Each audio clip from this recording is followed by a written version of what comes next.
ಸ್ವಲ್ಪ ಅನಲೈಸ್ ಮಾಡ್ಬೇಕಷ್ಟೇ. ಅನಲೈಸ್ ಮಾಡ್ತಕ್ಕಂಥ ಕ್ವಶನ್ಸ್ ಗಳಾಗಿವೆ ಅಷ್ಟೇ. ಕಾನ್ಸೆಪ್ಟ್ ಬೇಸ್ ಕ್ವಶನ್ಸ್ ಗಳಾಗಿದೆ. ಡೀಟೇಲ್ ಆಗಿ ಡಿಸ್ಕಸ್ ಮಾಡೋಣ. ನಮ್ಮ ಟೆಲಿಗ್ರಾಮ್, ಇನ್ಸ್ಟಾಗ್ರಾಮ್ ಫಾಲೋ ಮಾಡೋದನ್ನ ಮಾಡ್ಕೊಳ್ಳಿ. ಲಿಂಕ್ ಡಿಸ್ಕ್ರಿಪ್ಷನ್ ಬಾಕ್ಸ್ ಇದೆ. ಕೊನಿಕ್ ಫೋರಂ ಅಂತ ಸರ್ಚ್ ಮಾಡಿದ್ರೆ ಕೂಡ ಸಿಗುತ್ತೆ. ಓಕೆ, ಸೊ ಬನ್ನಿ ಹಾಗೆ ನಾನು ಕ್ವಶನ್ಸ್ ಗೆ ಬಂದ್ಬಿಡ್ತೇನೆ. 50 ಕ್ವಶನ್ಸ್ ಗಳಲ್ಲಿ ಬ್ಯಾಂಕಿಂಗ್, ಕೋಆಪರೇಟಿವ್ ಎರಡು ಕೂಡ ಮಿಕ್ಸ್ ಇವೆ ಸ್ನೇಹಿತರೆ. ನೋಡೋಣ ಬನ್ನಿ.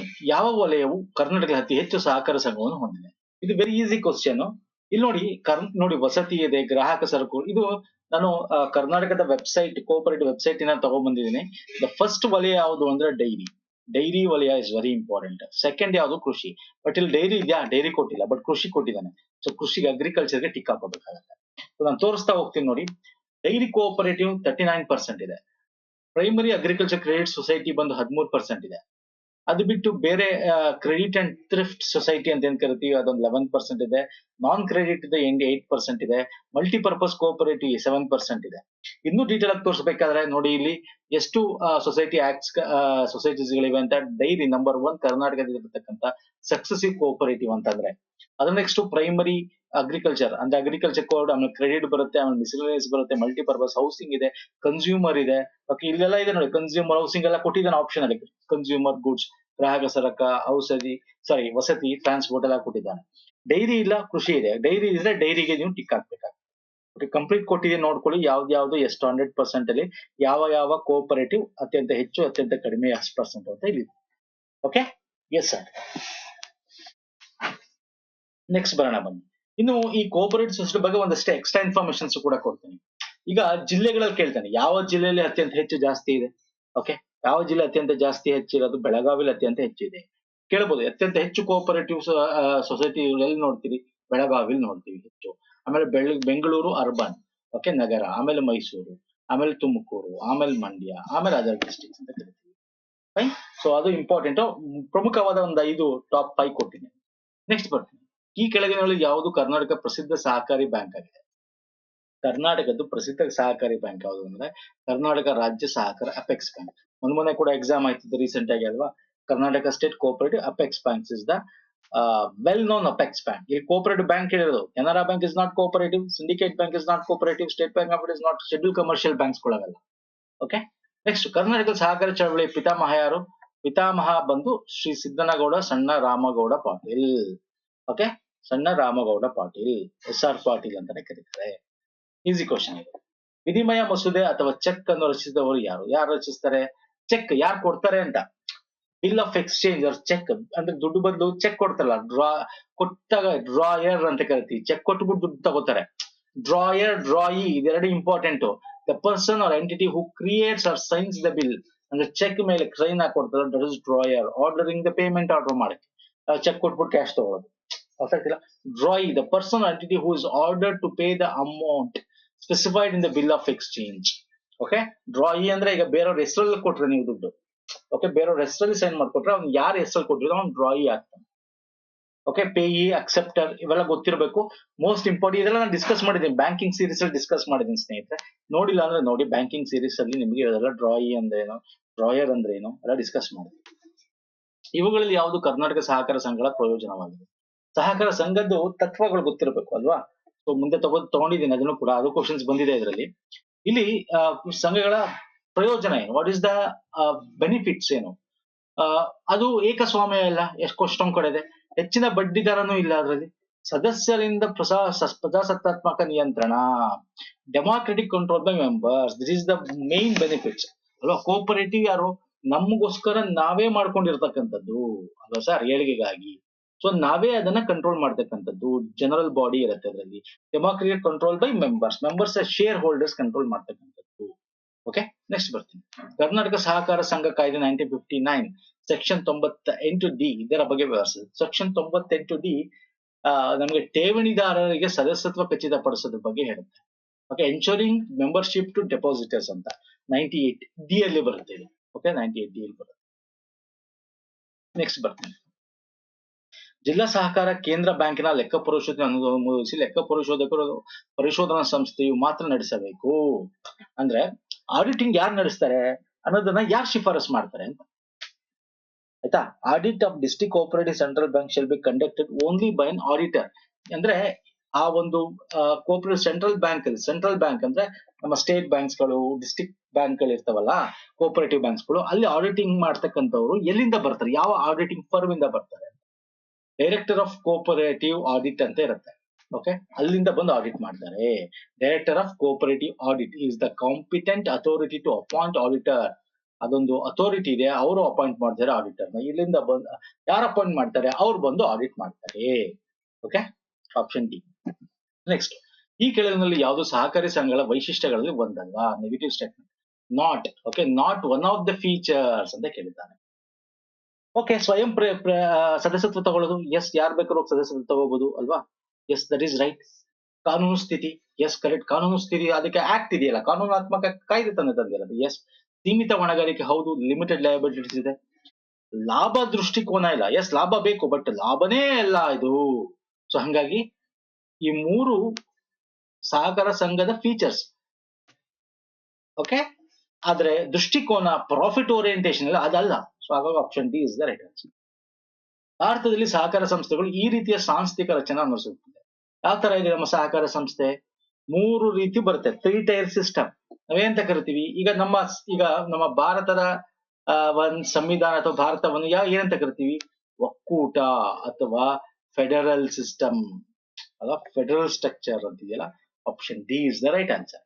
ಫೆಡರಲ್ ರಚನೆ.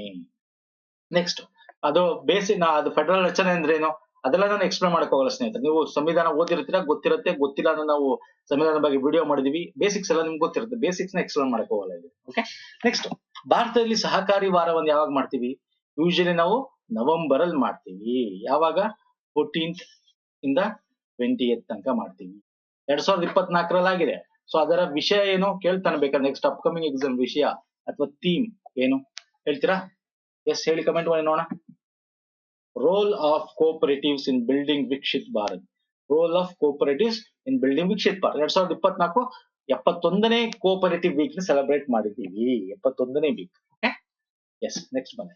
ಸಹಕಾರ ಸಂಘದಲ್ಲಿ ಸದಸ್ಯರ ಪ್ರವೇಶ ಮತ್ತು ಷೇರುಗಳ ಹಂಚಿಕೆಯನ್ನು ಮಾಡಲಾಗುತ್ತದೆ. ಯಾರ ಕಡೆಯಿಂದ ಮಾಡ್ತಾರೆ?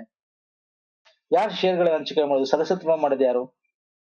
ಯಾರೋ ಸೆಕ್ರೆಟರಿ ಮಾಡಕ್ ಹೋಗ್ತಾರಾ? ಇಲ್ಲ, ಅಲ್ಲೊಂದು ಕಮಿಟಿ ಮಾಡಿರ್ತಾರೆ.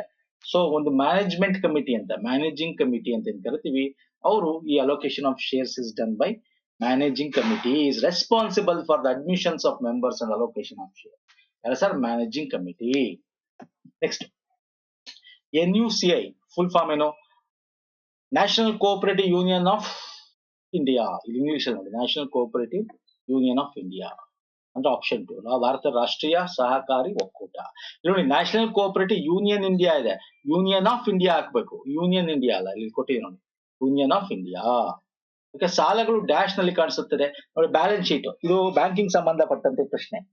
ಬ್ಯಾಲೆನ್ಸ್ ಶೀಟ್ ಅಲ್ಲಿ ನಿಮಗೆ ಗೊತ್ತಿರುತ್ತೆ, ಕ್ರೆಡಿಟ್ ಮತ್ತೆ ಡೆಬಿಟ್ ಅಂತ ಇರುತ್ತೆ, ಅಥವಾ ಪ್ರಾಫಿಟ್ ಲಾಸ್ ಅಂತ ಇರುತ್ತೆ. ಇವೆಲ್ಲ ನಿಮ್ಗೆ ಗೊತ್ತಿರಬೇಕು. ಅಥವಾ ಅಸೆಟ್ಸ್ ಅಂಡ್ ಲಯಬಿಲಿಟೀಸ್ ಅಂತ ಇರುತ್ತೆ. ಸಿಂಪಲ್ ಆಗಿ ಹೇಳ್ಬೇಕು ಅಂದ್ರೆ balance sheet, banking balance sheet ಅಲ್ಲಿ ಅಸೆಟ್ಸ್ ಮತ್ತೆ ಲಯಬಿಲಿಟೀಸ್, ಅಸೆಟ್ಸ್ ಅಂಡ್ ಲಯಬಿಲಿಟೀಸ್ ಅಂದ್ರೆ ಏನು? ಲಯಬಿಲಿಟೀಸ್ ಅಂದ್ರೆ ನೀವ್ ಏನ್ ಖರ್ಚು ಮಾಡ್ತೀರಾ ಅಂತ.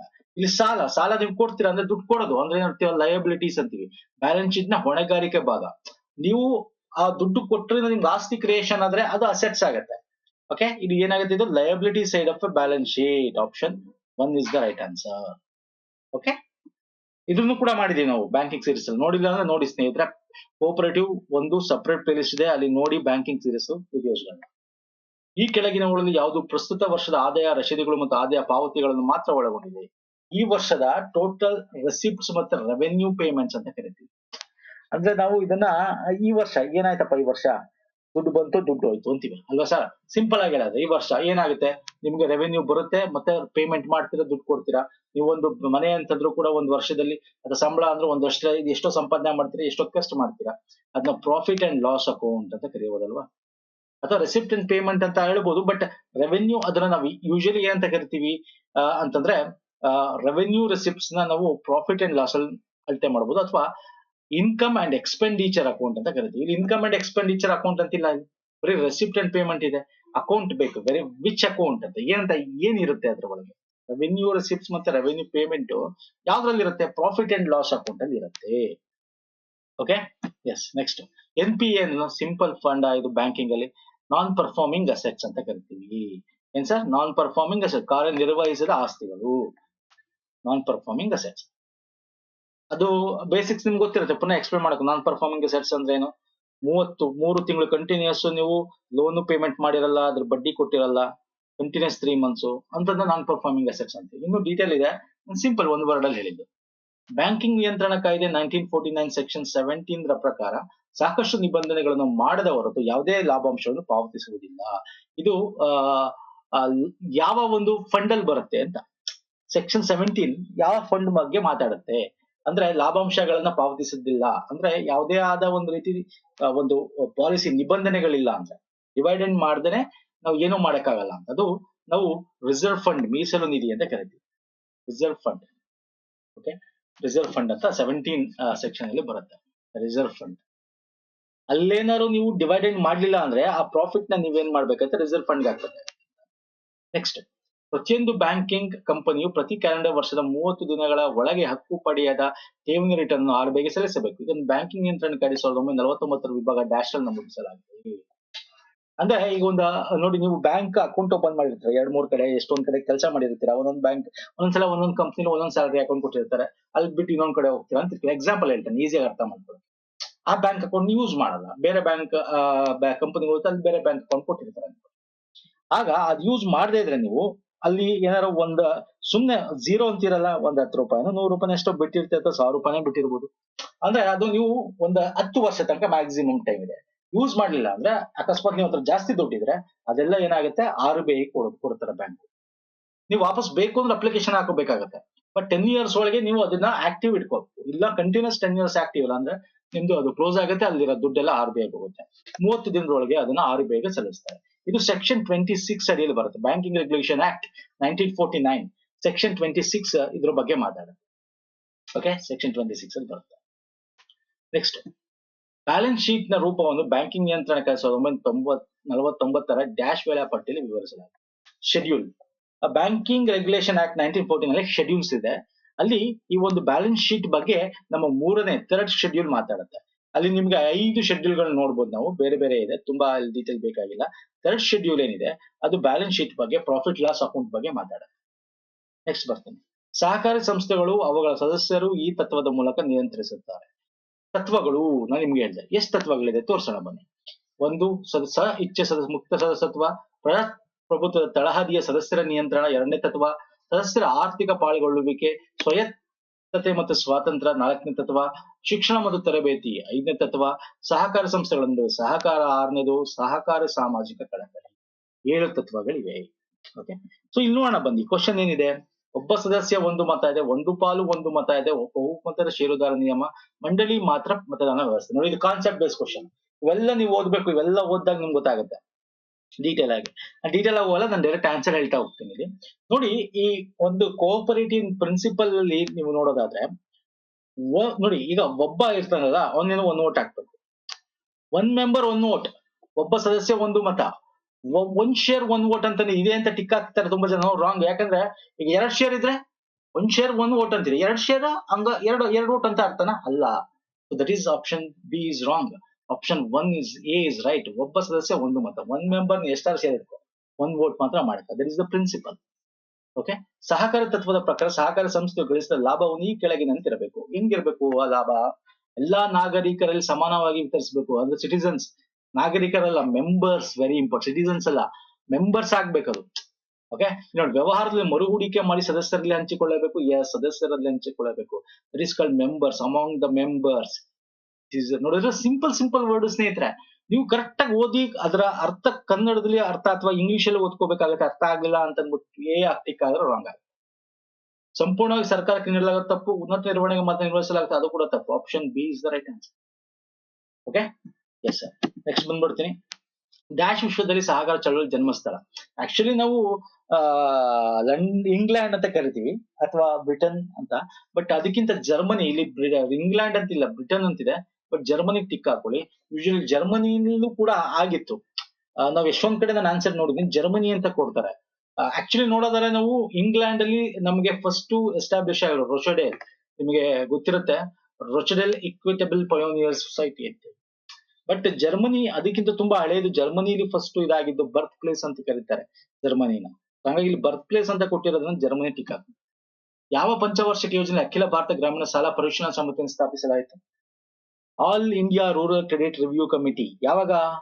ಮೊದಲನೇದ, ಎರಡನೇದ, ಮೂರನೇದ, ನಾಲ್ಕನೇದ? ಮೊದಲನೆಯದು.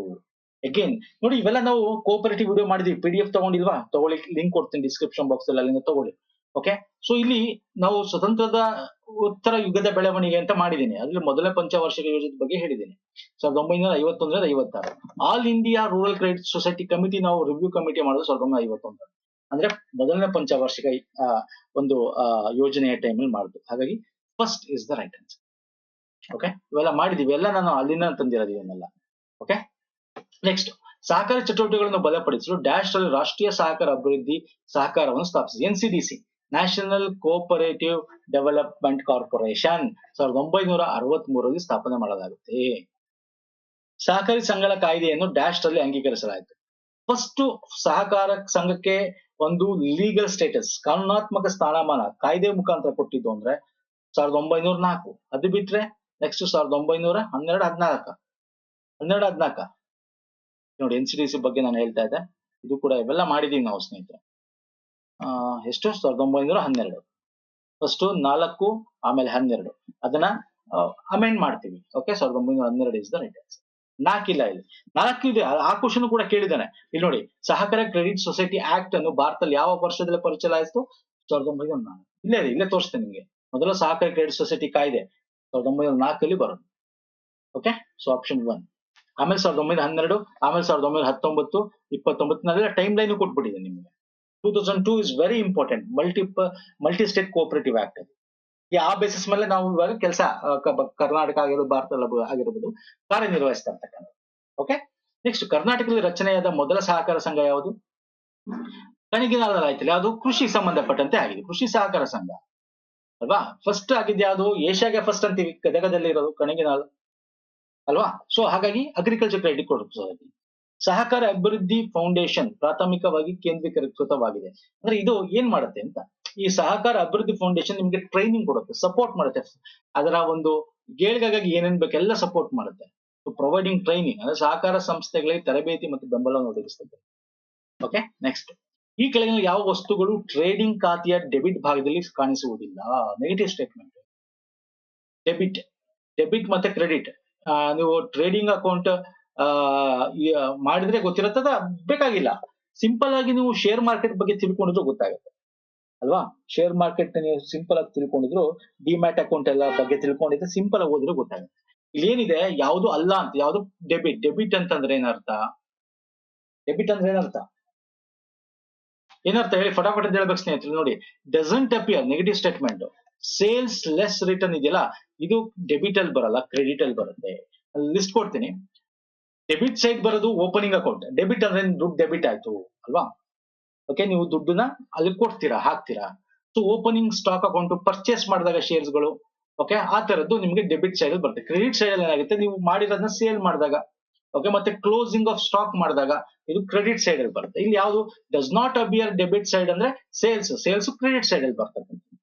ಓಕೆ, ನೆಕ್ಸ್ಟ್, ಸಹಕಾರಿ ನಡುವೆ ಸಹಕಾರ ತತ್ವಗಳು ಈ ಡ್ಯಾಶ್ ಅನ್ನು ಪ್ರೋತ್ಸಾಹಿಸುತ್ತೆ. ಹೇಗೆ ತತ್ವಗಳು, ಪ್ರಿನ್ಸಿಪಲ್ಸ್ ಆಫ್ ಕೋಆಪರೇಟಿವ್ ಬಗ್ಗೆ ಕೇಳಿದ್ದಾರೆ.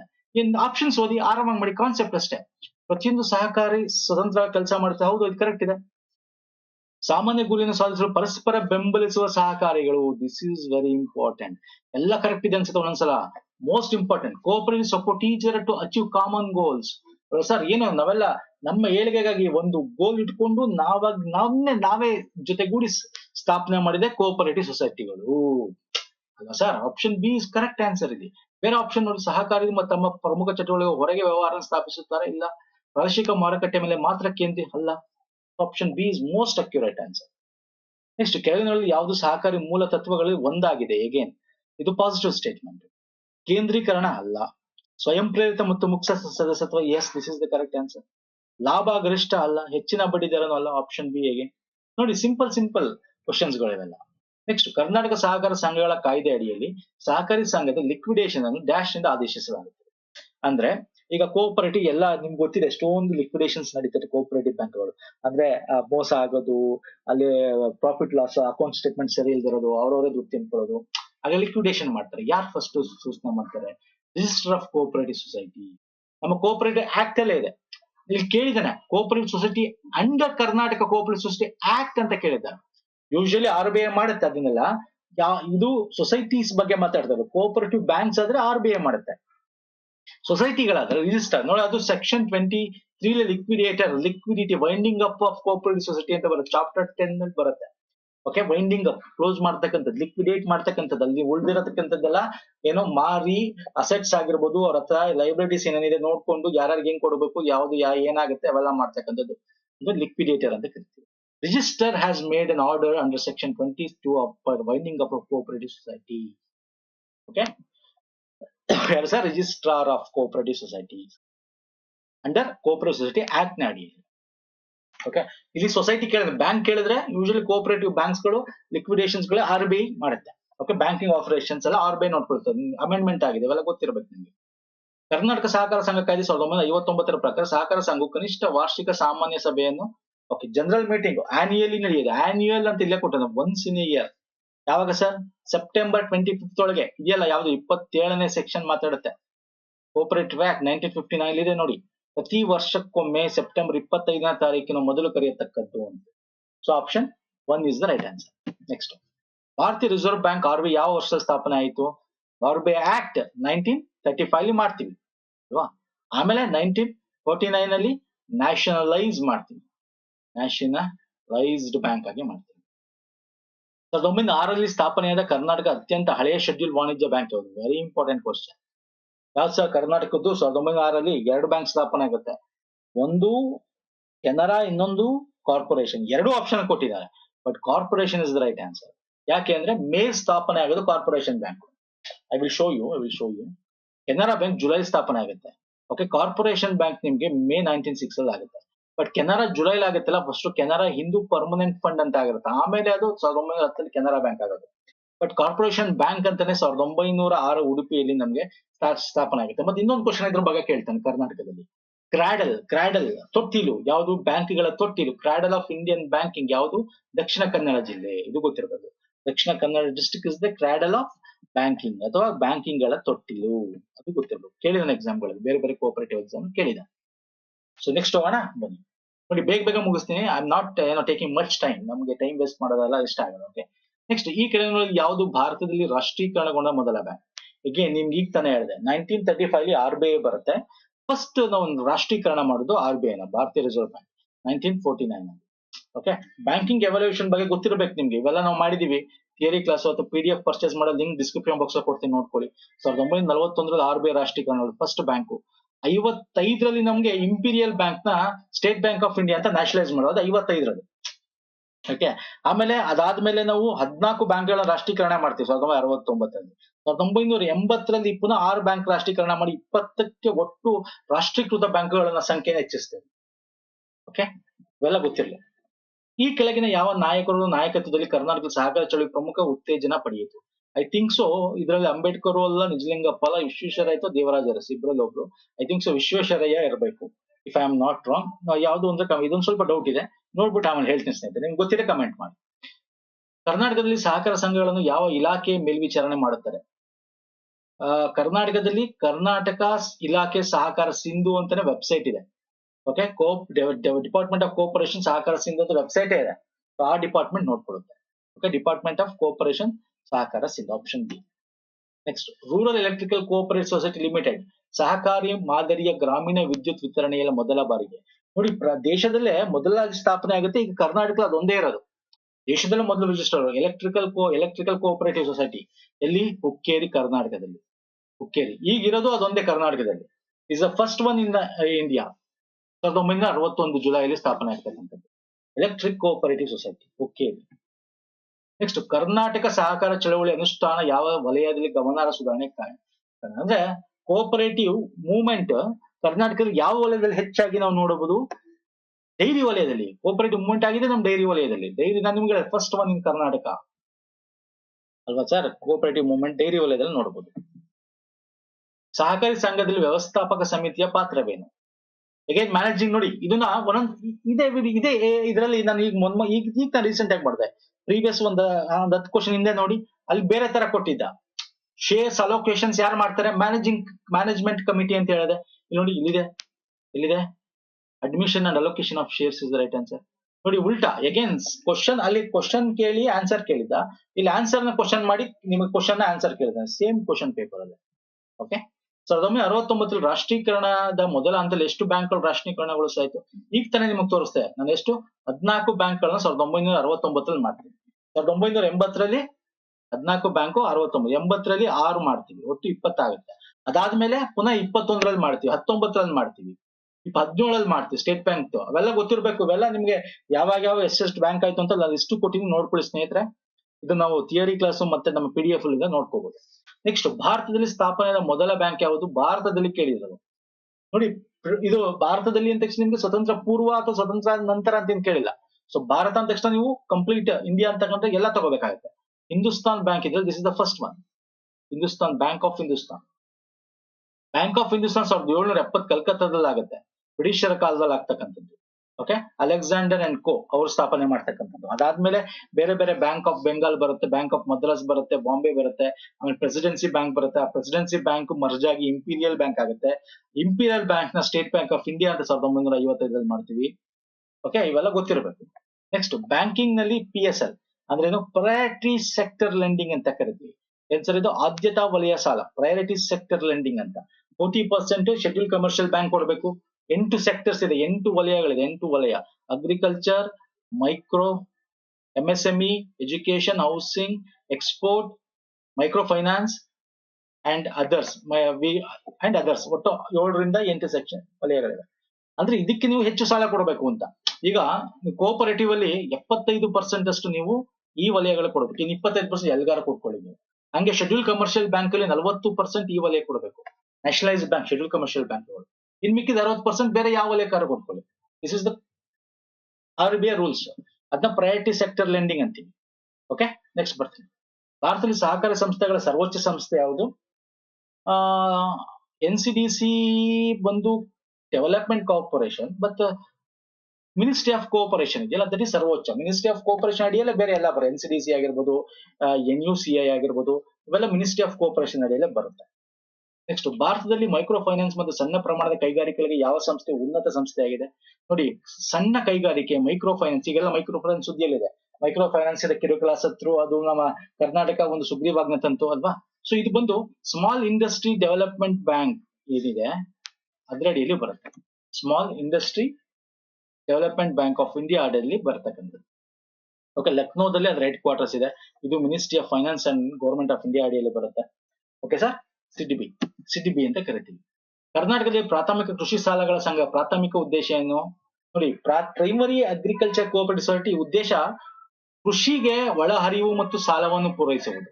ದೀರ್ಘಾವಧಿ ಸಾಲ ಕೊಡಲ್ಲ. ದೀರ್ಘಾವಧಿ ಸಾಲ ಬಂದು ಭೂ ಡೆವಲಪ್ಮೆಂಟ್. ಓಕೆ, ಭೂ ಅಂದ್ರೆ ಲ್ಯಾಂಡ್ ಡೆವಲಪ್ಮೆಂಟ್ ಗೆ ದೀರ್ಘಾವಧಿ ಸಾಲ. ಕೃಷಿಗಳಿಗೆ ಯೂಶಲಿ ನಾವು ಯಾವುದು ಮಧ್ಯಮಾವಧಿ ಮತ್ತೆ ಅಲ್ಪಾವಧಿ ಸಾಲಗಳನ್ನ ಕೊಡ್ತಕ್ಕಂಥದ್ದು. So option B is the right answer. ಯಾವ ಸಂವಿಧಾನ ತಿದ್ದುಪಡಿಯಲ್ಲಿ ಭಾರತದಲ್ಲಿ ಸಹಕಾರ ಸಂಘಗಳಿಗೆ ಸಾಂವಿಧಾನಿಕ ಸ್ಥಾನಮಾನ ಕೊಟ್ಟರು? ಯಾವಾಗ ಸಂವಿಧಾನ? 97ನೇ ತಿದ್ದುಪಡಿ, 2011ರಲ್ಲಿ 97ನೇ ತಿದ್ದುಪಡಿ. 9B ಸೇರಿಸ್ತೀವಿ, ಭಾಗ 9B ಸೇರಿಸ್ತೀವಿ. ವಿಧಿ ಯಾವ ವಿಧಿ ಬರುತ್ತೆ? ಇದು 243 ZH ಇಂದ 243 ZT ತನಕ ಬರುತ್ತೆ. 97ನೇ ಅಮೆಂಡ್ಮೆಂಟ್. ಇವೆಲ್ಲ ಗೊತ್ತಿರ್ಬೇಕು ಸ್ನೇಹಿತರೆ, ವೆರಿ ಇಂಪಾರ್ಟೆಂಟ್. ಕರ್ನಾಟಕ ಸಹಕಾರ ಸಂಘ ಕಾಯ್ದೆ 1959 ಆಡಳಿತ ಮತ್ತು ಅನುಷ್ಠಾನಕ್ಕೆ ಯಾವ ಸಂಸ್ಥೆ ಜವಾಬ್ದಾರಿಯಾಗಿದೆ? ಕರ್ನಾಟಕದಲ್ಲಿ ಈ ಕಾಯ್ದೆ ರಿಜಿಸ್ಟ್ರೇಷನ್ ಇವೆಲ್ಲ ನೋಡ್ಕೊಳ್ಳೋದು ರಿಜಿಸ್ಟ್ರಾರ್ ಆಫ್ ಕರ್ನಾಟಕ. ಸಹಕಾರ ಸಂಘಗಳ registrar of cooperative societies Karnataka. Okay, C is the right answer. Again same question. ಕರ್ನಾಟಕದಲ್ಲಿ ಪ್ರಾಥಮಿಕ ಕೃಷಿ ಸಾಲ ಸಂಘಗಳ ಕಾರ್ಯ ಏನು ಅಂತ ನಿಮ್ಗೆ ಆಗ್ಲೇ ಹೇಳಿದೆ ನಾನು. ಡೈರೆಕ್ಟ್ ಆನ್ಸರ್ ಹೇಳ್ತೀನಿ. ರೈತರಿಗೆ ಅಲ್ಪಾವಧಿ ಮತ್ತೆ ಮಧ್ಯಮಾವಧಿ ಸಾಲಗಳನ್ನು ಒದಗಿಸ್ತಕ್ಕಂಥ. Option C. Okay, so next, ಕೈಗೊಂಡ ಅಥವಾ ಪಾವತಿಸಲು ಆದೇಶದ ಮೊತ್ತವನ್ನು ಅಂಕಿಗಳಲ್ಲಿ ಮತ್ತು ಪದಗಳಲ್ಲಿ ವಿಭಿನ್ನವಾಗಿ ಹೇಳಿದ್ದಾರೆ. ನೋಡಿ, ಇದು ಅರ್ಥ ಮಾಡಿಸ್ತೀನಿ. ಈಗ ಒಂದು ಚೆಕ್ ಬರೀತೀರಾ ಅಂತ ಇಟ್ಕೊಳ್ಳಿ. ಚೆಕ್ ಅಲ್ಲಿ ಇಲ್ಲಿ ನೀವು ವರ್ಡ್ಸ್ ಅಲ್ಲಿ ಬರೀತೀರ, ವರ್ಡ್ಸ್. ಓಕೆ, 100 ಅಂತ ಬರೀತೀರಾ. ಇಲ್ಲಿ ನೀವು ಅಂಕಿಲು ಬರೀತೀರಾ 100 ಅಂತ. ಅಕಸ್ಮಾತ್ ಇಲ್ಲಿ 100 ಬದಲು ಇಲ್ಲೇನೋ ಬೇರೆ ಇತ್ತು, ಇಲ್ಲೇನೋ ಬೇರೆ ಇತ್ತು. ಓಕೆ, ಇಲ್ಲಿ 1000 ಇತ್ತು ಅಂತ ಇಟ್ಕೊಳ್ಳೋಣ. ಇಲ್ಲಿ 100 ಅಂತ ಅಂಕಿಲಿತ್ತು. ಆಗ ಯಾವ್ದನ್ನ ತಗೋದ್ರ, 1000 ತಗೋತಾರ 100 ತಗೋತಾರ ಅಂದ್ರೆ ಪದಗಳಲ್ಲಿ ಬರ್ದಿರ್ತಿರಲ್ಲ, ಈ ಇದು ಬೇಕಾದ್ರೆ ನೀವು ಬೇಕಾದ್ರೆ 100 ಇರೋದು 1000 ಮಾಡ್ಬೋದು, 1,00,000 ಮಾಡ್ಬೋದು. ಆದ್ರೆ ವರ್ಡ್ ಅಲ್ಲಿ ಬರ್ದಿರನ್ನ ಅಷ್ಟು ಎಡಿಟ್ ಮಾಡಕ್ಕೆ ಕಷ್ಟ ಚೆಕ್ಗಳಲ್ಲಿ ಅಲ್ವಾ, ತಿದ್ದಿದ್ರೆ ಅದನ್ನ ತಗೊಳಲ್ಲ. ಸೊ ಹಂಗಾಗಿ ಪದಗಳಲ್ಲಿ ಹೇಳಲಾದ ಮೊತ್ತವನ್ನು ಕೈಗೊಂಡು ಪಾವತಿಸಲು ಆದೇಶಿಸಿದ ಮೊತ್ತವಾಗಿರುತ್ತದೆ. ಯಾವುದು ಪದಗಳಲ್ಲಿ ಬರ್ದಿರ್ತಾರಲ್ಲ ಅದನ್ನು ಕನ್ಸಿಡರ್ ಮಾಡ್ತಾರೆ. Word, the amount stated in the word shall be the amount undertaken the order to be paid ಅಂತ. Option B is the right answer. Okay, ಅದನ್ನ ಕೊಟ್ಟಿದ್ದೀನಿ ನೋಡ್ಕೊಳ್ಳಿ. ನೋಡಿ, ಇದಿಷ್ಟ 50 ಕ್ವಶನ್ಸ್ ಗಳಿದ್ದು ಈ ಒಂದು ಇದರಲ್ಲಿ. ನಾವು ಈ ಒಂದು ಮ್ಯಾರಥಾನ್ ವಿಡಿಯೋ ಮಾಡಿದೀವಿ, ನೋಡಿಲ್ಲ ನೋಡ್ಕೊಳ್ಳಿ. ಕೋಆಪರೇಟಿವ್ ಆಗಿರೋದು, ಬ್ಯಾಂಕಿಂಗ್ ಅಂಡ್ ಬಗ್ಗೆ ಆಗಿರ್ಬೋದು, 100 ಪ್ರಶ್ನೆ, 125 ಪ್ರಶ್ನೆಗಳು. ಪ್ಲೇ ಲಿಸ್ಟ್ ಲಿಂಕ್ ಅಲ್ಲಿ ನೀವು 100 ವಿಡಿಯೋಗಳಿದೆ, ನೋಡ್ಕೊಂಡಿಲ್ಲ ನೋಡ್ಕೊಳ್ಳಿ. ಅಪ್ಕಮಿಂಗ್ ಎಕ್ಸಾಮ್ಸ್ಗೆ ಈಸಿ ಆಗುತ್ತೆ. ಇಷ್ಟ ಆಗಿದ್ರೆ ಲೈಕ್ ಮಾಡಿ, ಶೇರ್ ಮಾಡಿ. PDF ಪರ್ಚೇಸ್ ಮಾಡ್ಬೇಕು ಅಂತಂದ್ರೆ ನಮ್ಮ ಥಿಯರಿ ಕ್ಲಾಸ್ದು ನಾವ್ ಏನೇನು ಇಲ್ಲಿ ಬಂದಿದೆ ಅವೆಲ್ಲ ಕೂಡ ಆಕ್ಟ್ ಗಳ ಬಗ್ಗೆ ಕೂಡ ಇದೆ. ಅದ್ರ ಲಿಂಕ್ ಕೂಡ ಡಿಸ್ಕ್ರಿಪ್ಷನ್ ಬಾಕ್ಸ್ ಅಲ್ಲಿ ಕೊಟ್ಟಿರ್ತೀನಿ. ಇದೇ ವಿಡಿಯೋದ ಕೆಳಗೆ ಪರ್ಚೇಸ್ ಮಾಡ್ಕೋಬಹುದು. ನಿಮ್ ಇಮೇಲ್ ಐಡಿ ಬರುತ್ತೆ. ಇಮೇಲ್ ಐಡಿ ಕರೆಕ್ಟ್ ಆಗಿ ಅಲ್ಲಿ 2 ಮೇಲ್ ಬರುತ್ತೆ, ಒಂದು ಆರ್ಡರ್ ಐಡಿ ಬರುತ್ತೆ. ಆರ್ಡರ್ ಐಡಿನ ಡೌನ್ಲೋಡ್ ಮಾಡ್ಕೋಬೇಕಾಗುತ್ತೆ. ಓಕೆ, ಇನ್ನೊಂದು ಪೇಮೆಂಟ್ ಸ್ಲಿಪ್ ಬರುತ್ತೆ. ಸೊ ನಮ್ಮ ಟೆಲಿಗ್ರಾಮ್, ಇನ್ಸ್ಟಾಗ್ರಾಮ್ ಫಾಲೋ ಮಾಡಿಲ್ಲ ಮಾಡ್ಕೊಳ್ಳಿ. ಲಿಂಕ್ ಡಿಸ್ಕ್ರಿಪ್ಷನ್ ಬಾಕ್ಸ್ ಅಲ್ಲಿ ಇದೆ, ಪುನೀತ್ ಫೋರಂ ಅಂತ. ಓಕೆ, ಇದನ್ನ ಥಿಯರಿ ಕ್ಲಾಸ್ ವಿಡಿಯೋ ಕೂಡ ಇದೆ. ಪರ್ಚೇಸ್ ಮಾಡ್ಬೇಕಂದ್ರೆ ವಿಡಿಯೋ ನೋಡಿ, ಅಲ್ಲೂ ಕೂಡ ಎಕ್ಸ್ಪ್ಲೇನ್ ಮಾಡಿದೆ ಹೆಂಗ್ ಡೌನ್ಲೋಡ್ ಮಾಡೋದು ಅಂತ. ಹಂಗೂ ಕೂಡ ಮಾಡ್ಕೋಬಹುದು. ನೆಕ್ಸ್ಟ್ ವಿಡಿಯೋ ಪುನಃ ಸಿಗ್ತೀನಿ. ನಮಸ್ಕಾರ, ಧನ್ಯವಾದ.